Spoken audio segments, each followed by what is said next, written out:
The one thing I'm learning as a video content creator is finding the right time to record. I would like to record during the day because most of the times when I'm not doing lawns, I'm at home. The thing is, I record in the basement.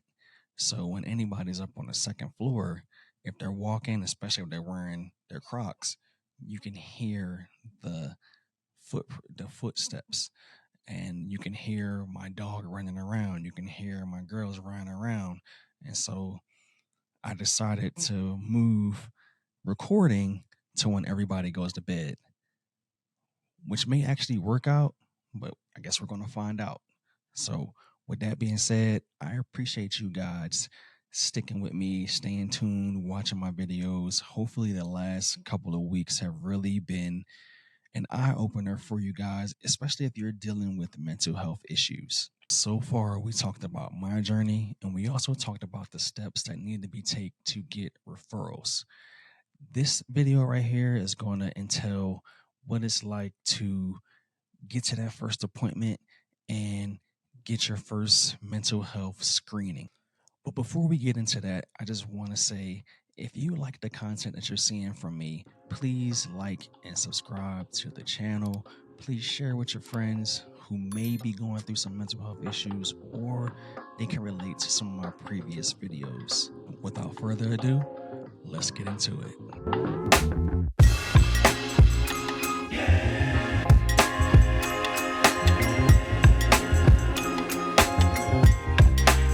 The first thing I want to do is I want to commend those who have taken the necessary steps to get the help that they need.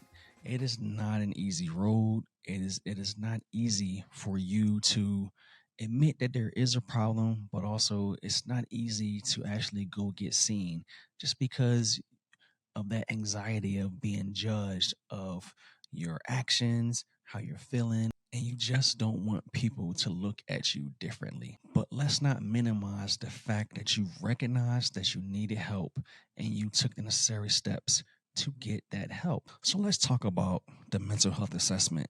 Now, again, I just want to remind you guys, most of you know it, but just in case we have some new viewers, I am a former soldier. I'm a veteran. So most of the things that I talk about, honestly, it pertains to veterans, but I'm sure some way, somehow, it can pertain to our non-military folks as well.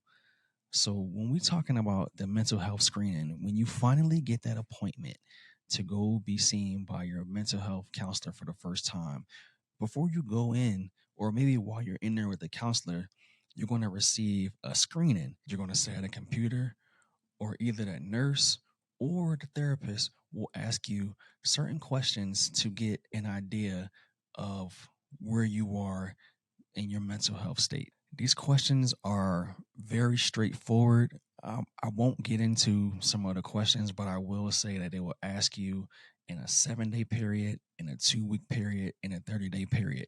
Most screenings do. I know for sure the military ones do. I'm not 100% sure on the civilian side. The best advice that I can give you is when you answer this survey, be honest. If you're not honest on this assessment, how are you going to be treated for the care that you really need? I'm going to be honest. The first few assessments that I did, I was not honest at all because I was too worried about the Army seeing me as a threat to myself rather than trying to get the help that I needed. And that was wrong. And I knew it was wrong.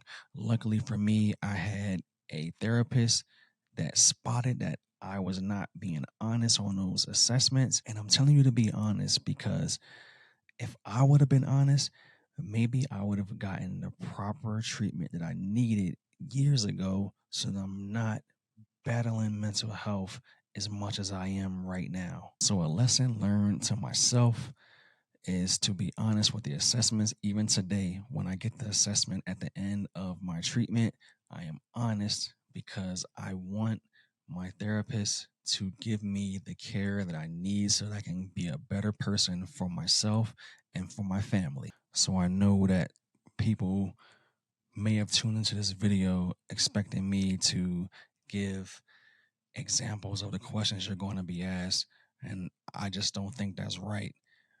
What I want you to get out of this video is when you get to that point that you are going to get your first appointment, you're going to get that mental health screening, to be honest, because that is going to save your life. That's going to give you the care that you need. That's going to help that therapist focus on what they need to focus on to get you back in the right frame of mind. I'm doing what I can to improve my mental health and my everyday living so that I can be better for anyone that interacts with me. I want to take this time to encourage you. If you are battling with mental health and you have not been seen, it's not too late. You are not alone, so you don't have to do it alone. As I mentioned in the last couple of videos, in the description, I'm going to put links and phone numbers that you can use to get in contact with someone when dealing with mental health or you just need information. I want to continue to bring mental health to the forefront because it is something that a lot of us are battling, but we just don't know how to control it, and you're suffering in silence.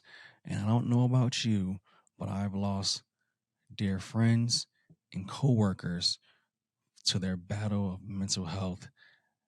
And I don't know if I can deal with losing anyone else over it, especially if I can use my voice to bring awareness. If you take nothing else from anything that I've said over these last few minutes, be honest on your assessment so that you can get the proper care. I hope this video added value to you, and I hope that you continue to add value to those you interact with on a daily basis.